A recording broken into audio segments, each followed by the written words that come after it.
боюнча азыр чогулушта айттык. Бул кооптуу болгонуна көп эле жыл болгон. Бул максаты ГЭС куруу максатында баягы Нокен району суу чарбачылыгына тиешелүү болгондуктан ошонун баласын болчу биз арыз менен кайрылганбыз. Ушу балдарыбыздын коопсуздугун ойлоп бергиле депчи. Себеби мына мектептин чек арасынан бир 20 метрге жетпей уже бул канал. Канча деген окуучу балдар узакта эме мал жаныбарларды айтыштын кереги жок. Негизи көп адамдардын баягы мамлекеттин байлыгы бул эл деген үчүн сөзсүз түрдө биз адамдардын коопсуздугун карашыбыз керек. Ал кандай эмне кылыш керек деп атасыздар? Ал жерге биздин максатыбыз ошол сетка тозуп берүү. Себеби балдарга кооптуу болуш керек.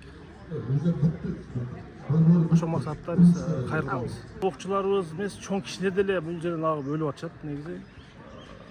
Ошонун негизинен көптөгөн чогулуштар болду, реакция жасадык, айылдык депутаттарыбыз менен биргеликте иш-чара көрөлү деп арыздарды жаздык тиешелүү жерлерге, бирок азыркыга чейин эч кандай жооп жок.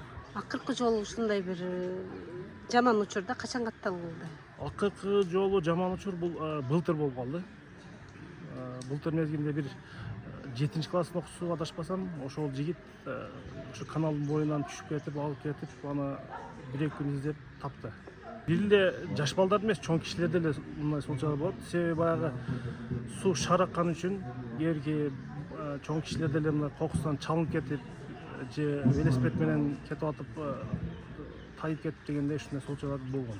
Мындай чоң кетип атып бири менен ойнош эми бул жаш бала экен. Себеби мектептин жаны окуучулар көп, бири-бирин бир туура эмес түшүнүп, эми жаш бала болгондуктан баягы бири-бирин түртүшүп ушундай фактылар да болуп калган. Демек ушу мектепке жакын аралыгын тосуп берсин деп атасыңар да, ошондой болот? Биздин максатыбыз ошол мектептен үстүнө 1 километр, ылдыйына 1 километр жок дегенде ушундай тосуп беришин биз суранып атабыз.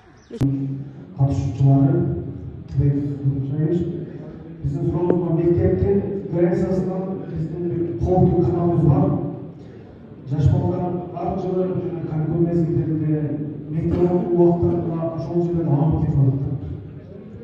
Ошол жерде сетка боюнча биз кайрылып элек Нокен суу чарбачылыгына.